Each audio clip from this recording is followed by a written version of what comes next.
Hey, thank you so much for listening to gwot.rocks, God, the World, and Other Things. I'm Kenny Price, your host.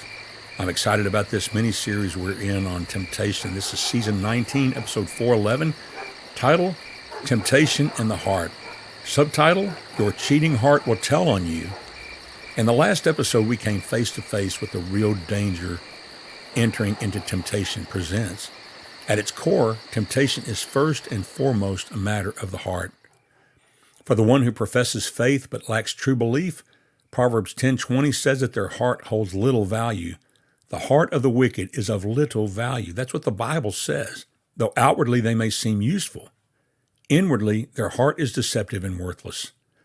Withstanding temptation is a battle of the heart, and can such a corrupt heart as this stand against the flood of temptation? For these individuals, succumbing to temptation and apostasy are one and the same thing. No matter whose heart it is, placing trust in one's own heart is folly. As Proverbs chapter 28, verse 26 says, the one who trusts in his heart is a fool, but one who walks in wisdom will be safe. Peter made this mistake during his trial, placing unwavering confidence in his own heart when he proclaimed, even if all others deny you, I will not. Yet this was his irrationality. The heart's promises may seem convincing before temptation strikes. But Jeremiah chapter 17, verse 9 reminds you that the heart is deceitful above all else. You would be foolish to place your trust in something so deceitful and treacherous.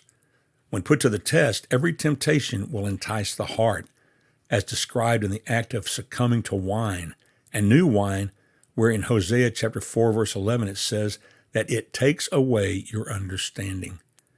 Within your own self, the heart might employ specific methods and strategies to shield itself during temptation, yet you soon learn how inadequate these defenses truly are.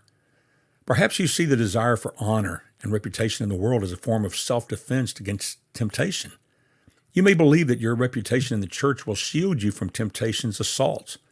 You may be willing to endure anything to preserve your standing in the eyes of your peers. Yet, this is an ineffective defense against the dragon of temptation. Many who once shone brightly in the church have fallen from positions of great prestige when faced with great temptations. This allure of reputation did not protect Judas, nor will it protect you. Secondly, there's the fear of shame, reproach, and loss. You may place your trust in this shield, believing it will safeguard you from temptation's grasp. You dread the disgrace and humiliation that come with certain sins. However, this shield only holds against sins that are obvious and publicly condemned. It crumbles when faced with more subtle temptations or sins of the heart. History is filled with examples of individuals who succumbed to temptation despite their fear of shame and blame. You may trust in an even greater incentive, the preservation of your conscience, peace, and soul from the danger of hell. Surely this should keep you from recklessly jeopardizing your peace with God or risking your soul by defying Him. What could be more powerful than this? My friend, the concept is significant if only you contemplated it more deeply and placed greater emphasis on maintaining peace with God.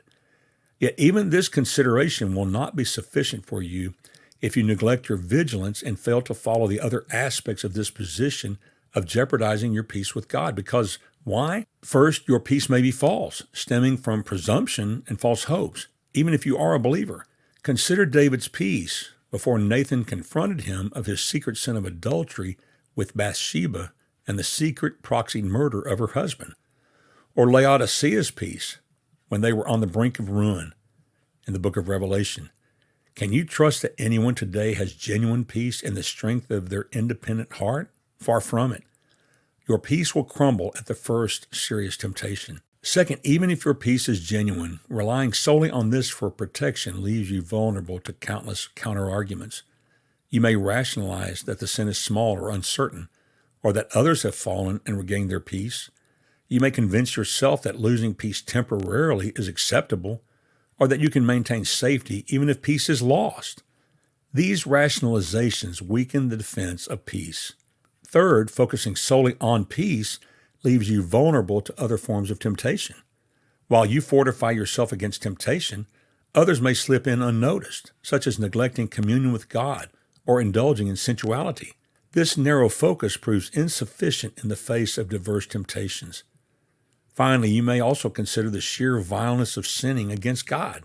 How can you bear to offend the God who bestowed mercy and salvation upon you? Surely this should deter you from sinning. If you are paying attention to the world around you, you witness daily how this consideration also fails. No child of God succumbs to temptation without first overcoming this thought. In other words, that thought of it just being so vile against God, your mind has to subdue that before entering into temptation and succumbing to temptation. In the next episode, I will share with you key God-given strategies you can have to overcoming the allurement of temptation. And with that, my friend, I bid you peace.